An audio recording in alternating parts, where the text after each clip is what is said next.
it's not. Let me see.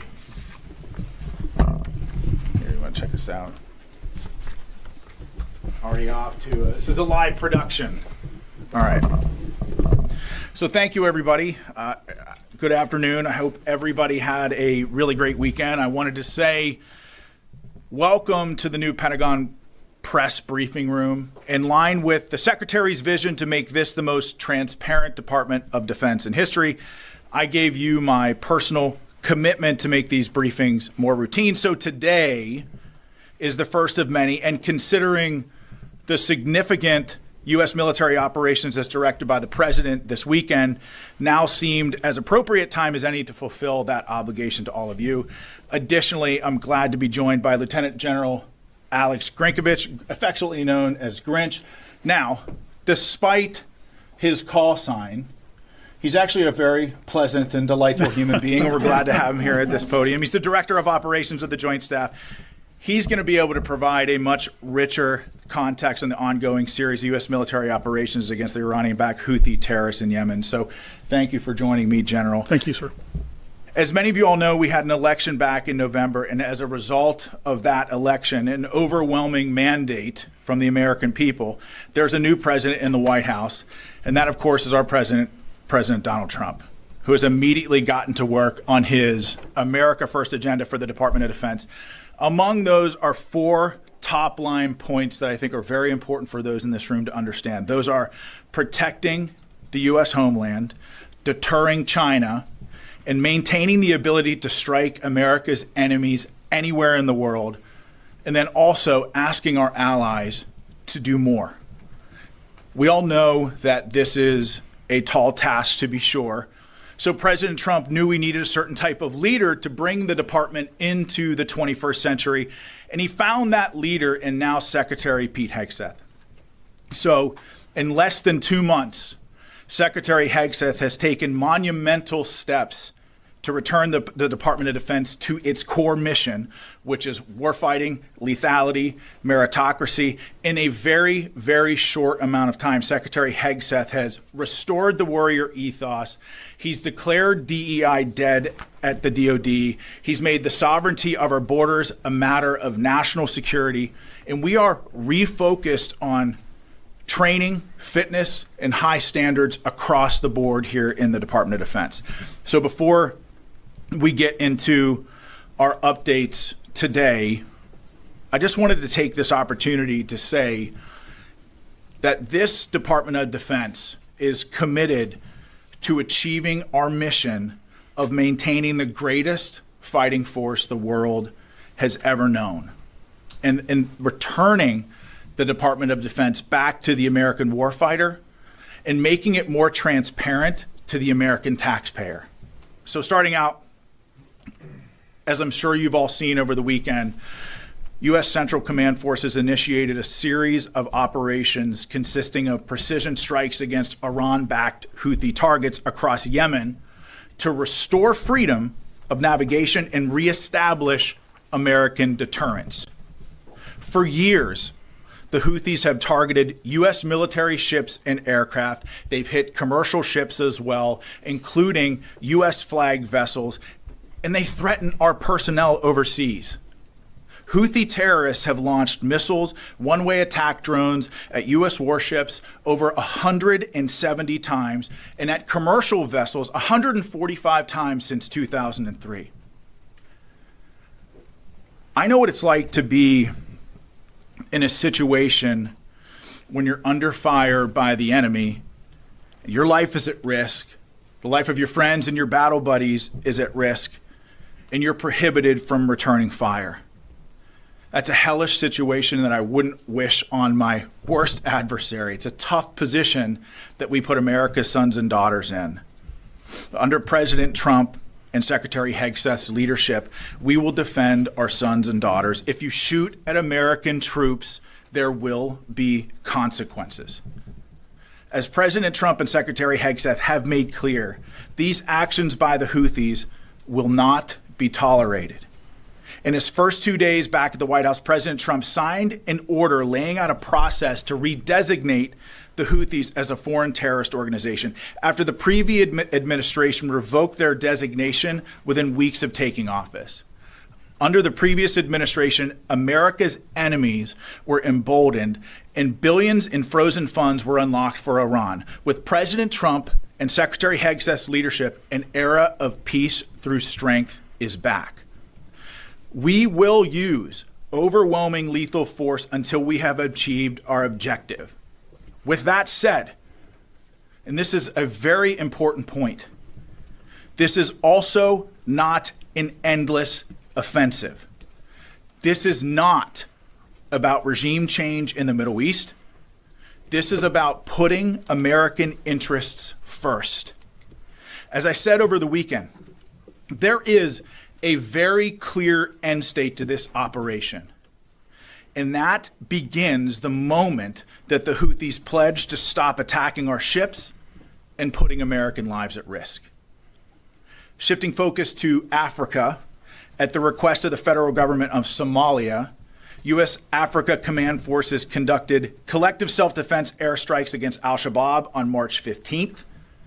The airstrikes occurred about 150 kilometers northeast of Mogadishu, Somalia, and AFRICOM's initial assessment is that enemy combatants were killed and that no civilians were injured or killed.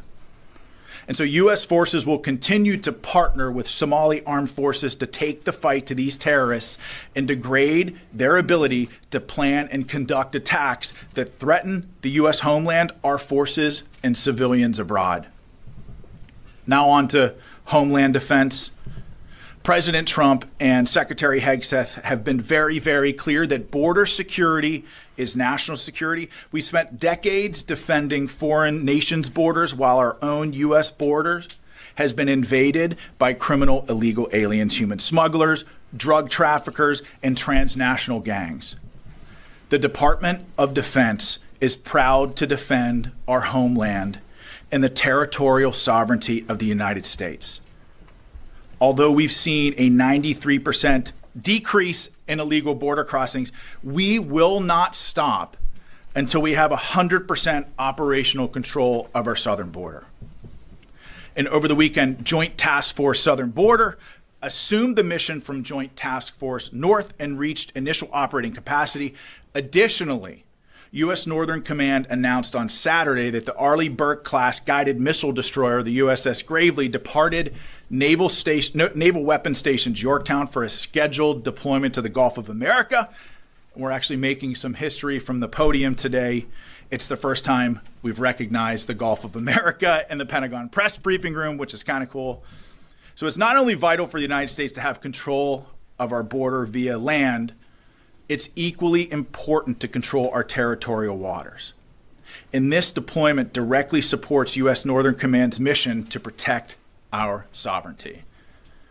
And lastly, Secretary Hegseth spoke with Qatari Minister of State for Defense Affairs, His Excellency Sheikh Saud Al Thani, to discuss operations to eliminate the Houthi threat to American commerce and restore American freedom of navigation. The Secretary acknowledged Qatar's strong partnership in addressing shared security challenges across the region, including Syria and the Red Sea. And with that, I'll turn it over to my counterpart, Grinch, for some more opening comments on CENTCOM strikes. General, the floor is yours. Thank you, sir. Ladies and gentlemen, thanks for the opportunity to provide you a brief operational update on our operations against the Houthis. On Saturday, the 15th of March, shortly after 1 p.m. Eastern Time, at the direction of the President, U.S. Central Command began precision strike operations against the Houthis to restore freedom of navigation and American deterrence. The initial wave of strikes hit over 30 targets at multiple locations, degrading a variety of Houthi capabilities. These included terrorist training sites, unmanned aerial vehicle infrastructure, weapons manufacturing capabilities, and weapons storage facilities. It also included a number of command and control centers, including a terrorist compound where we know several senior Houthi unmanned aerial vehicle experts were located. On Sunday, strike operations continued against additional headquarters locations, weapons storage facilities, as well as detection capabilities that have been used to threaten maritime shipping in the past. Today, the operation continues, and it will continue in the coming days until we achieve the President's objectives. Thanks, and I look forward to your questions. And with that, in this very crowded briefing room, I'll take some of your questions. And the first, I'll go to Logan from Newsmax. Sean, thank you for taking my question. This really is for both of you. A question about the Bashat, that's Iran's spy ship that has been directing the Houthis throughout this conflict. Is it still operating in support of the Houthis? If so, do you know where it is? General, turn it over to you to address that. Sure. We know that the Iranians have provided a variety of assistance to the Houthis over the years, including some suspected intelligence. We do know that some had previously come from the Bashat. The Bashat is not currently being used for those operations, but we do know that other vessels are contemplated for those sorts of operations, so we're watching very closely to see if they return to the AO. I would also say that, when you look at how the previous administration conducted business with Iran, they really empowered Iran to fund and export terror all around the world, whether it's with Hezbollah, Hamas, specifically with the Houthis. I mean, it's very clear. I think President Trump has made it very clear that he's put Iran on notice. I mean, I'm sure that you saw his tweet today that essentially saying, and I'm paraphrasing, that any shot fired at U.S. forces by the Houthis would be considered a shot from Iran. And this is the president showcasing leadership from the Oval Office and frankly, bringing moral clarity back to the United States of America. We know who the enemies of this country are and the enemies of a free world are. And President Trump has put them on notice, as you saw with Iran this morning. But okay. Gabby. Thank you for taking my question. I wanted to run back to TDA and MS-13 deportations to El Salvador's terrorism confinement center. Do we anticipate to renew that partnership as it will conclude after 1 year? If yes, what does that look like from a cost perspective? And how is Guantanamo Bay factored into dealing with criminal aliens and terrorists, considering this new Pentagon is more focused on securing the border? Well, that's a great question. So I think part of your question about El Salvador should be referred to the State Department. But I'll say that the Department of Defense is proud to defend our homeland and our sovereignty in helping to deport transnational criminal organizations like Tren de Agua. We're proud to support that mission. I don't know, General, do you have anything to offer about Guantanamo Bay and our force posture there? Sure. I just had a couple of things for you, Gabby. We do continue to have a substantial presence at Guantanamo Bay to ensure that we're ready to receive any illegal aliens that the Department of Homeland Security would like to send there. We're monitoring their requirements closely, and we're in daily contact with them to make sure that we can meet them to the best of our ability. Tom?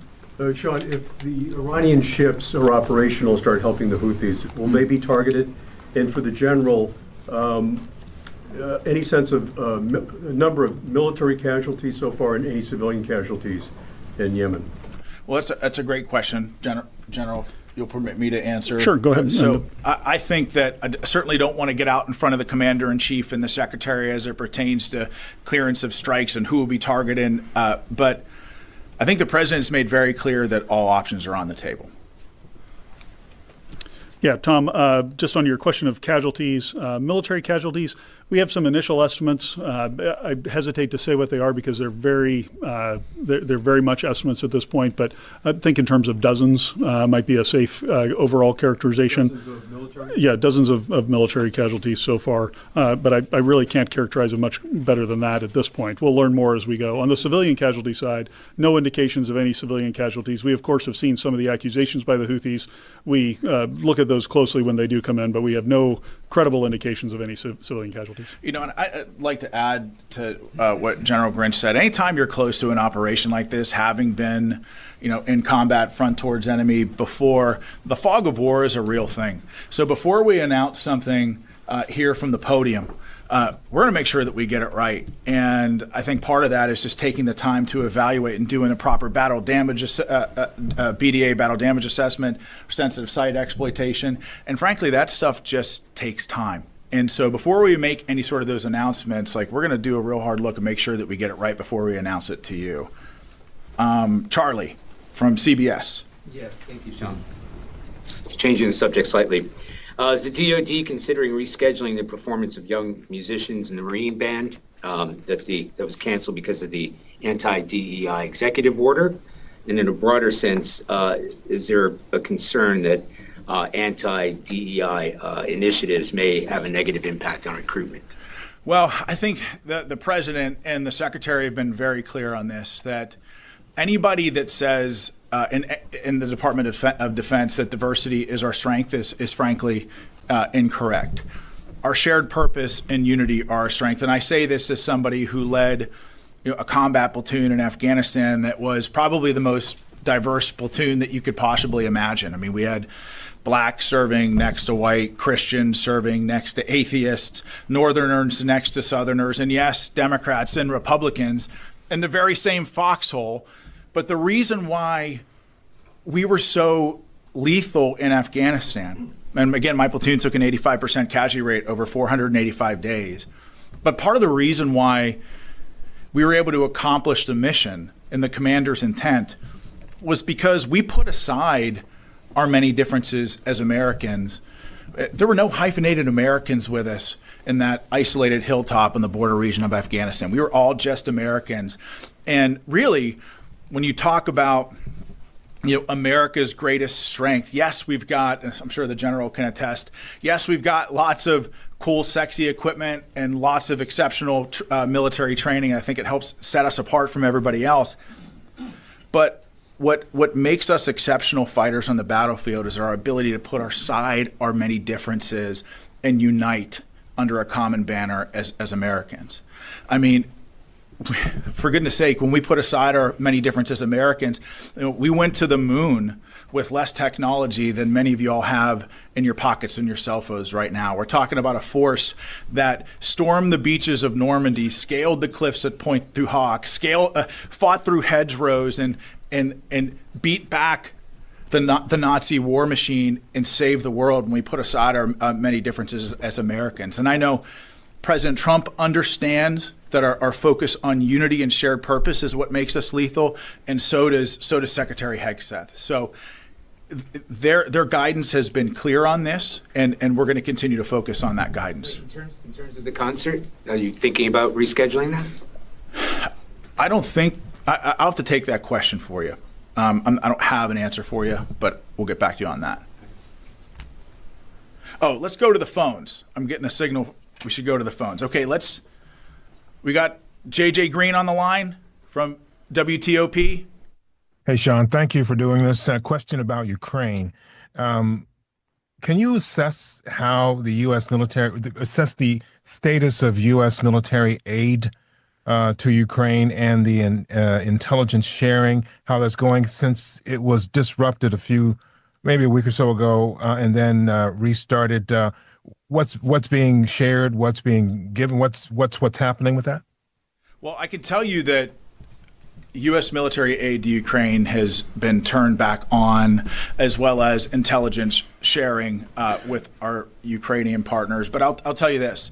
The president has been very clear since his time on the campaign trail that his focus with the war in Ukraine is bringing about peace and putting a distinct focus on peace and really to stop the dying. And so President Trump, along with his national security team, have been heavily involved in, along with Secretary Hegseth as well, heavily involved with Ukraine and Russia to try to broker that peace, understanding that there will likely be difficult conversations to be had on both sides when you're talking about, the release of hostages, when you're talking about potential ceasefire agreements, when you're talking about territory.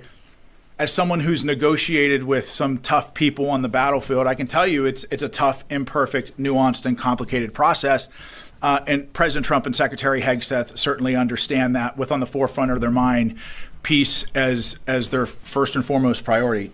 General, do you have anything to add? No, I would just echo what you said, sir, which is, the status of U.S. military aid, it has been turned back on. We've got confirmed reports that it is continuing or is flowing back into Ukraine. And, of course, daily reports on the outcome of the intelligence sharing and those efforts. So all of that is as it was previously. So I'm going to stick with the phones here just a second. I got Christina from Breitbart on the phones. Do I understand that? Yes, thanks so much for doing that, Sean. Two questions. After U.S. strikes against the Houthis on Saturday, the Houthis fired drones and missiles at the Truman. Will there be a response to those attacks? And secondly, the Pentagon has deployed the USS Gravely. Can you tell us a little bit about what it will be doing there, exactly what its mission will be? So I guess I'll address the first part of your question first, Christina, and General, I'll let you chime in. The question of the Houthis, I mean, remind me what the first part of your question was, Christina? Will there be a response to the Houthi attacks on the Truman? It was that, I got you. So first of all, we did get reports of the Houthis firing ballistic missiles and some one-way attack drones against U.S. forces in the region. Those attacks were largely ineffective and didn't come anywhere near U.S. forces in the region. Again, the commanders in command of those vessels were, they were completely on point with regards to defending. They were not effective attacks. And so I would also say the second part, the answer to the second part of that question is that the response is ongoing. I mean, this isn't, there's going to be, as I mentioned, a very clear end state to this. And I think a lot of that has to do with how the Houthis respond. Firing at U.S. military personnel in the region and shooting at our ships and shooting at our drones and putting American lives at risk is not a good way to end this conflict. The Houthis could stop this tomorrow if they said, we're going to stop shooting at your people. But they've clearly chosen not to do that. And so this campaign will be relentless to degrade their capability and to open up shipping lanes in the region and to defend our homeland. But General, thanks, Sean. The only thing I would add is, the Houthis claim to have tried to attack the Harry S. Truman. Quite frankly, it's hard to tell because while we're executing precision strikes, they missed by over 100 miles. So I would just tell you their effectiveness, I would question anything that they claim in the press that they're doing or not doing. It's very hard to tell what they are just based on their level of incompetence that they've demonstrated so far. Sorry, the missile misfire? Yes, that's correct. There's also been a number of other attempts to interdict vessels in the Red Sea using UAVs and some cruise missiles as well. All of those have been easily defeated by our fighter aircraft that are there. General Grinch throwing shade at the Houthis from the podium. I love it. Some of the folks in here know that my previous job, I dealt with the Houthis quite a bit. Yes, you did. Yes, you did. Happy to throw shade at them.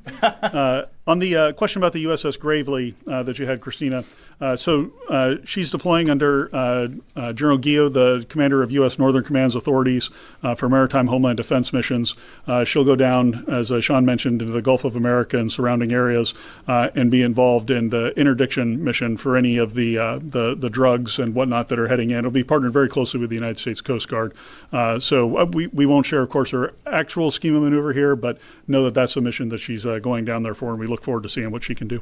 And on that point about the USS Gravely, I think it's really important that, the President and the Secretary have made very clear 100% operational control of our southern border. I mean, we've got probably close to 10,000 troops on our southern border. We're surging a Stryker Brigade combat team down there to reinforce the land border as well.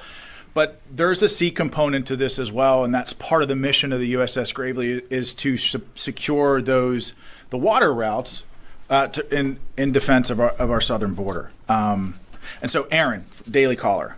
Thank you, Sean. Will the Department of Defense commit to firing or otherwise disciplining any remaining leadership that were directly involved in the Afghanistan withdrawal? So we're in the process of figuring out what that investigation will look like. But I'll tell you, as somebody who served in Afghanistan and watched that unfold, I mean, I was horrified in a lot of ways. You think about how much time and blood and treasure and American life that was lost in Afghanistan over 20 years. You think about that for a second. I'm 43 years old. This country was at war in Afghanistan for 20 years. So almost half of my life, this country was at war in Afghanistan.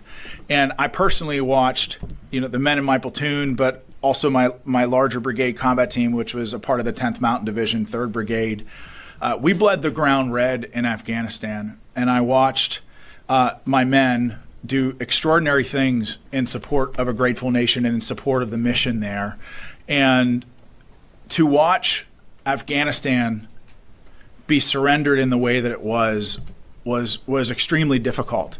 And I think something that President Trump and Secretary Hegseth really understand is that when America makes a decision to get involved in any conflict, We have a moral obligation to have a clear-cut end state to what that operation looks like, a clear exit strategy to what that operation looks like, and to make sure that victory is clearly defined.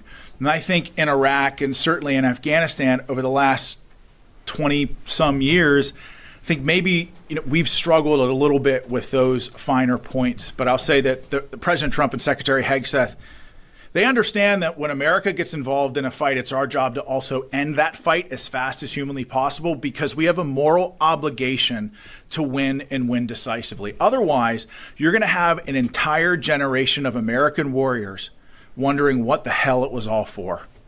And I know that every day I wake up and I draw breath, I think about the men who I served with, who were my friends, who never came home from that fight. I've lost 30 friends in my support of the Afghan war, 30. And you ask yourself, you look yourself in the mirror, you ask yourself, what do we have to show for it? Not a whole lot. And so to your question of will people be held accountable? I think we have an obligation both to the American people and to the American warfighters who fought in Afghanistan to hold the leadership accountable in some way. Now, we don't know what that looks like right now, but to hold the leadership that was in charge of the Afghan withdrawal accountable. Because look, if you have a private that loses a sensitive item, that loses night vision goggles, that loses a weapon, you can bet that that private is going to be held accountable. The same and equal standards must apply to senior military leaders. So. I just want to follow up on what you just said. Sure. You said that there needs to be a clear end state, and I know the goal is to have the Houthis stop their attacks. But what is the end state? What happens if the Houthis don't stop their attacks or don't agree to say they'll stop their attacks? It doesn't seem like there is a clear end state, that this could just go on and on. Well, in fairness, I mean, it's a great question, but in fairness, the operation's only been going on for 48 hours. And the president and secretary have been very clear on this, that the Houthis can determine when this ends. And until then, the campaign will be unrelenting until we, one, protect our homeland, and two, open up the shipping lanes there, so make sure that we have freedom of maneuver in that area. General, you have something that. I mean, what I might add is, while we won't talk about it publicly, just know that there is a design to the operation. There are specific effects that we're trying to achieve, and there are specific targets that have been selected and approaches that we're taking in order to achieve the president's end state. So it isn't that we're just striking capabilities. There's an intent behind every strike and every target that we go after. To that point, you mentioned that this is not like it was before. So what is different about the targeting that you're doing this time that wasn't true under the Biden administration? Yeah, I give the short answer to that, and without going into too many operational details for security reasons, but it's a much broader set of targets that we've been able to action in this case. And the other key differences are the delegation of authorities from the president through Secretary Hegseth down to the operational commander. So that allows us to achieve a tempo of operations where we can react to opportunities that we see on the battlefield in order to continue to put pressure on the Houthis. Thank you very much. Will this operation include sending ground troops into Yemen? If so, how do you achieve your objective of making them say enough without sending ground troops?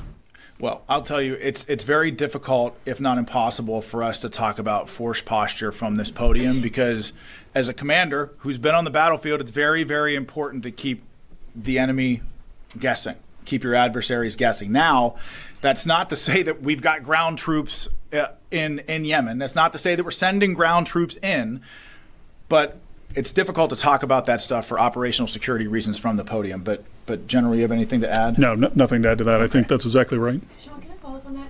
You said that one of the things that you were waiting to do for the BDA was sensitive site exploitation. Does that include U.S. boots on the ground or any kind of American personnel on the ground to do that?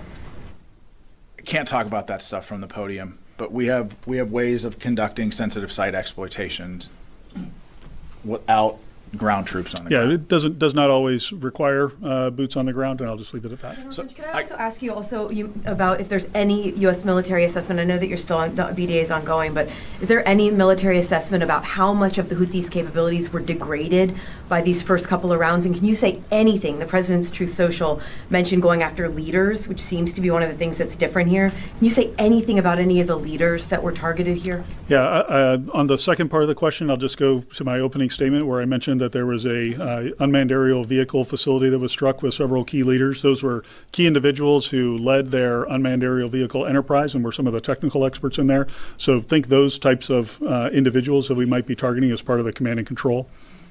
And so we have destroyed command and control facilities, weapons manufacturing facilities, and advanced weapons storage locations.